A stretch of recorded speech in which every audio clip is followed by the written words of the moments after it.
A once great computer company buys an advanced technology, and one CEO decides to market it at a lower cost.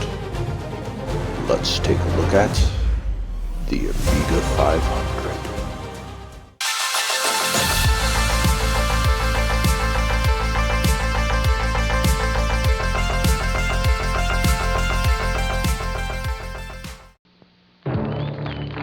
And now the best new rock performer of the year is... Stevie Palmer. Thank you very much. Oh my gosh, did he get over here? Is that your next door neighbor? What a surprise. I'd like to thank my agent, my arranger, and Sheena, the girl next door. The Amiga computer. Professional video production at amateur prices. Stevie, you rodent. Amiga from Commodore. The computer for the creative mind. What's up, YouTube? Linux Fan Man here. So in today's episode of A Look At, we're going to be taking a look at the Commodore Amiga 500 computer. We'll be taking a look at the history of the computer, also taking a look inside of the computer, basically the chipset, the chips, what makes it tick, basically. Then we'll be taking a look at an actual Amiga 500 computer, just kind of a 360 view of it. And then we'll go ahead and boot it into the operating system and probably do a couple of games for gameplay as well. All right, guys, let's go ahead and take a look. My 4-voice, 9-octave stereo sound lets you recreate dozens of musical instruments and sounds. Anything from the tonal clarity of a xylophone to the powerful resonance of a full choir. No matter what your musical background or skill, there's an Amiga music software package suited to your needs. Deluxe music construction set and instant music from Electronic Arts, Aegis' Sonics, Activision's Music Studio, and Micro Illusion's Music X are scoring hits everywhere. And with an optional Memetics musical instrument digital interface firmly in place, you can add electronic synthesizers and other MIDI instruments to your setup. Now you can compose music the way professional musicians do, fantastically. I can help you score your own video productions, adding an unforgettable dimension of sound, music, and realism to your imagination. I am your total home video and music studio. I am Sight and Sound. I am the Commodore Amiga 500. For the history of the Amiga, I could literally sit here and spend an hour just talking about the development and the people involved and the chipset. It'd be way too long and drawn out of a video, so I'm going to do a condensed version, so all you Amiga fans just kind of bear with me. I'm trying to fit this all into a 15 to 20 minute video, so we'll see how that goes. Now, if you guys watched my Atari 2600 video, you would recall Jay Miner that designed the TIA chip. Well, he ended up leaving Atari in 1979 after Bushnell left and Warner took over. Miner wanted to develop a next generation console using the Motorola 68000 CPU, and Atari wanted to live in the past, still using a 6502 based processor for their next console. Later that year, Larry Kaplan left Atari and also went on to form Activision. Kaplan was then approached by some investors who wanted to develop a new game system. Kaplan hired Miner and formed a company called High Toro. They started to develop a system codenamed Lorraine. Kaplan left the company in 1983 and Miner was promoted to chief engineer and the company was renamed to Amiga. By 1983, a breadboard version of Lorraine was created and it was ready to be shown at the 1984 CES show. During the demonstration, they didn't have an operating system ready yet, so they created a 3D bouncing red and white ball, the Amiga logo we all know and love today. Unfortunately, even though it was an advanced system, it really didn't catch on. Only one company showed interest in it, and that was Atari. Now, by this point, Amiga was running out of funds and needed some quick cash. Talks were ongoing with Atari, and Atari loaned Amiga $500,000. Now this loan was short term and had to be paid by the end of the month, and if it wasn't paid, then Atari would own the rights to the Lorraine system. Now this is kind of where the story gets interesting. Now in 1983, Atari lost over $1 million in 1 week due to the video game crash, and basically was just siphoning off money left and right. Warner wanted out at this time. Now in 1984, Jack Tramiel resigned from Commodore, and a lot of engineers went with him, and they went to Atari and started to develop their own 68,000 base series computer. So this is where basically the two timelines meet. So Atari needs a 68,000 base series computer, and Amiga's got one. And Amiga's broke, and Atari thinks they have the deal done with a loan Amiga couldn't pay back. This is when Commodore stepped up. Commodore paid off the loan to Atari. Then they initially tried to complete a $4 million deal for licensing the Amiga, but then they just basically offered to buy the company outright for $24 million. Amiga agreed to that, and the rest is pretty much history. Now, by this time, the breadboard prototypes of the chipset were now in IC form. In 1985, Commodore released it as the Amiga from Commodore, but that name was later changed to the Amiga 1000. Now, unfortunately for Commodore, sales of the system weren't very good. They were selling, but they just weren't really good. But they had basically went all in on Amiga. So CEO of Commodore, Thomas Radigan, decided to release two versions of the Amiga as a marketing tactic. One was a high-end system that had major amounts of expansion, basically more for video audio production for professionals. The other version of this computer, using the same chipset but on a cost-reduced motherboard, was to be released for the low-end market. Those two machines were the Amiga 2000 and the Amiga 500, both being released in 1987 and went on to become very successful machines. But the Amiga 500 sold many more units. The A500 went on to be the best-selling Amiga computer Commodore produced, selling between 4 and 5 million units. You are about to step into a brave new world of power, performance, and productivity made possible by the new Commodore Amiga 500 home computer. Sit back and get set for the ride of your life. I am the Commodore Amiga 500. I am the ultimate home computer. So easy to use, with powers and abilities far beyond anything you may have ever experienced before. I am dazzling graphics and animation, a home office productivity wonder. I am extraordinary home video production and special effects, a versatile composer of thought as well as music. I am arcade quality games in stereo, a teacher of fact, and a teller of tales. I am 512,000 bytes of pure power, expandable to 1 full megabyte of internal memory. I am the mighty Motorola 68,000 microprocessor, a built-in 3.5-inch disk drive, and a floating keyboard with 10 function keys and a numeric keypad. Versatile, easy-to-use menus and pull-down windows make me adaptable to virtually every goal and aspect of your life.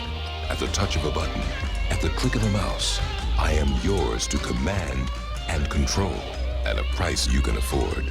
I am everything you ever thought possible and impossible in a home computer. And now, you can be everything that I am. So for this version of What's Inside, once again I'm going to make it a condensed version because I can talk for hours about the different chips that are in the Amigas and their development and their developers. So I'm just going to kind of go over the basics of the main chips and make this as short and as sweet as possible. So the Amiga 500 was based on the Motorola 68,000 CPU running at 7.14 MHz.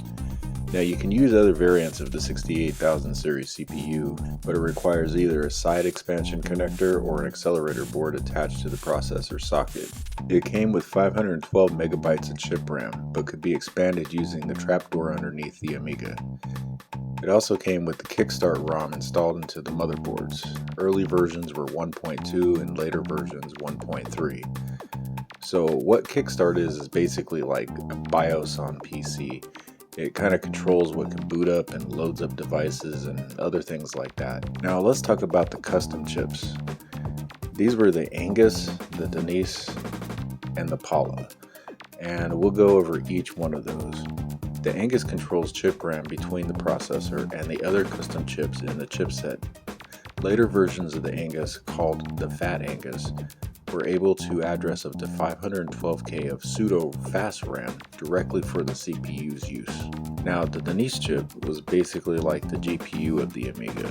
The Amiga's display resolution could go as low as 320 by 200 or as high as 640 by 400. It supported up to 8 sprites and used planar bitmap graphics. Had a palette of 4,096 colors. It also controlled digital joysticks and the mouse. Now, the next chip is the Pala chip, and it's basically the sound chip on the Amiga. It had 4 8-bit PCM sound channels, each of which supported 65 volume levels with waveform sample rate up to 29,000 per second.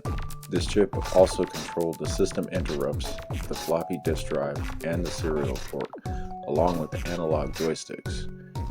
And the last chip we'll talk about are the 2 SIA adapters, the complex interface adapters. The even CIA chip controls the floppy and the serial port, and the odd CIA chip controls the parallel port and the keyboard and mouse joysticks button number 1. I am the Commodore Amiga 500, a computer of unique vision, 4-voice stereo sound, and unlimited possibilities. The first home computer designed to let you join the revolution in home video and music.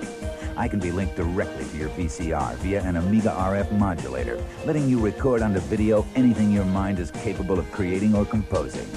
With the simple addition of a Memetics Imagen, I become your center of home video production.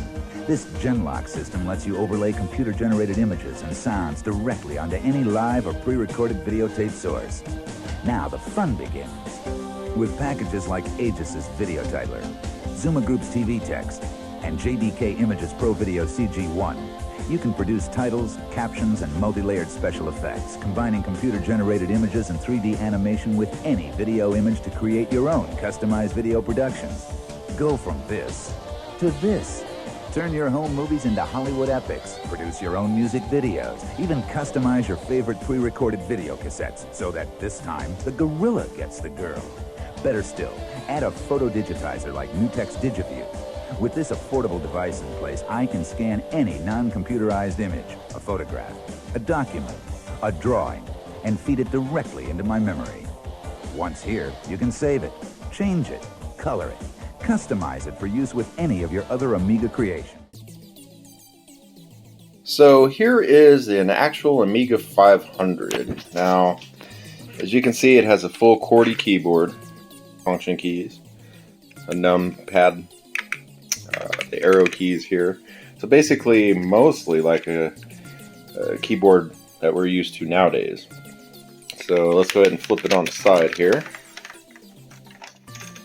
Right here you see we have the 3-inch floppy drive right here, and we got Workbench in there. That's the operating system for the Amiga. And then back here we have joystick port 1, joystick port 2, right and left audio. Then we have a disk drive port where you can plug in an external disk drive, a serial port, parallel port, power, and then RGB video port as well, along with mono video out, so monochrome video out. So that's what's there. Over on this side here, this is that side expansion bay door where you can plug in like the accelerator cards or the hard drive or whatnot that came for the Amiga back in the day. Nowadays there's a ton of stuff you can plug into here that's all third-party aftermarket. And lastly, I'll flip it over here. This is the bottom, and this is that trap door here where that 512 kilobyte memory module goes into. But I'm not going to pop it open because it's kind of a pain to try to pop open. But anyway, that opens and that slides right in and gives you that full 1 megabyte of memory. So that's about it, guys, as far as taking a look at it. So let's go ahead and get her plugged in and fired up. Alright guys, so I kind of decided against actually powering up my Amiga 500. I haven't recapped the board yet. That's one of my projects I'm going to do coming up. And I don't trust the power supply. I put my multimeter to it and there's just a little over 7 volts coming out of the 5-volt rail. So I don't think that's good. So I'm not going to trust it. I don't want to, like kill my Amiga just to do this video. So we're going straight into emulation here, guys. And I'm going to kind of fast forward through it booting up, but we're booting up into Workbench here, which is basically the operating system for the Amiga. Now this is Workbench 3.1.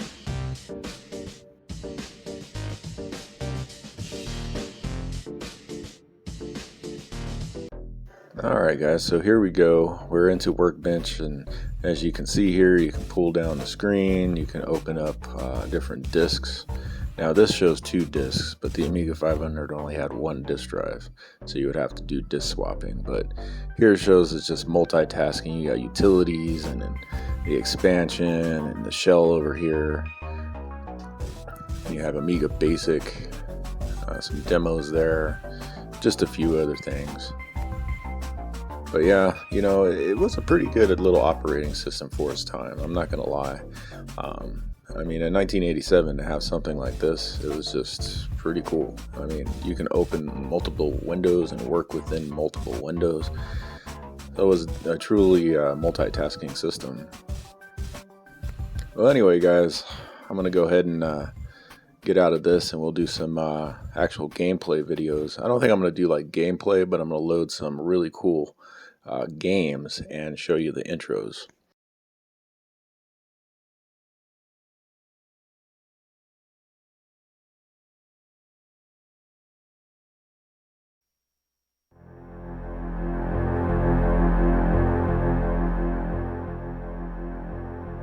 The desert, unchanged for millions of years, yet witness to a biblical prophecy come true that one day the meek shall inherit the earth.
First, there was Menace.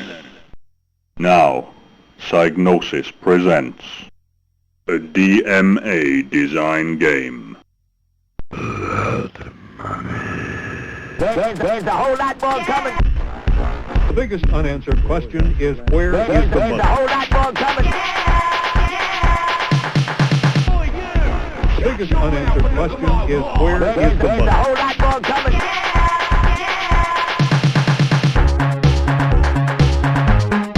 Where is the money?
Alright guys, so that's about going to do it for today's video. So I always do these conclusion videos kind of at the end, kind of giving you my take on the actual system that we're talking about for the video. So in this, I actually ended up getting an Amiga 500, I think it was in 1991. My grandparents bought it for me for schoolwork. We all know what that means. Because honestly, I used the Commodore 64 because I, had a Commodore 64 too. I used that for my schoolwork with Geos and Geos Write, GeoCalc, and all that kind of stuff. Really, the Amiga was more of a gaming machine for me, or a gaming PC, I should say, for me.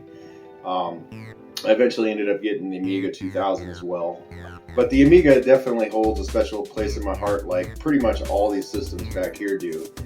Every one of these systems I have has some kind of memory for me. As far as like either friends had them, I had them, family had it, something. Somewhere along the line I played these systems when I was growing up, basically. So the Amiga is really no different. I think 1991 is when I first started working, and I remember I was working at a restaurant as a dishwasher, my first job, and one of the assistant cooks, I don't even remember his name was Stuart.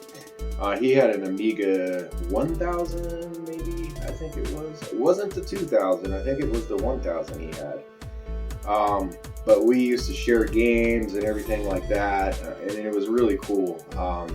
That's how I got a lot of my games, was from him, because he would actually get like pirated games and then copy them and give them to me. So it was pretty amazing.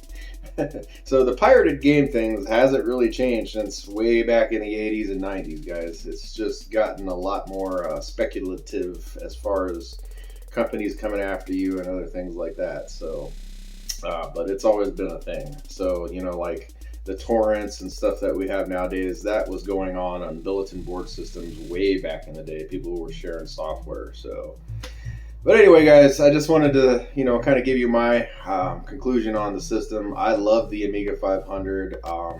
I rocked Amigas until I got my first PC. I think it was either in 96 or 97, somewhere around there. It was a Windows 95 compact Pisario. But yeah, I rocked Amigas all the way. From the time I got mine in 91 until about 96 or 97 or so. And I still continued to use them up until probably the late 90s. Not as an everyday user, but to play games and other things. So, alright guys, I just wanted to thank you guys for watching the video, and I wanted to thank all my subscribers as well. And if you haven't subscribed, go ahead and click subscribe and like and follow me and everything down there as well. Alright, you guys have a good one. Peace out.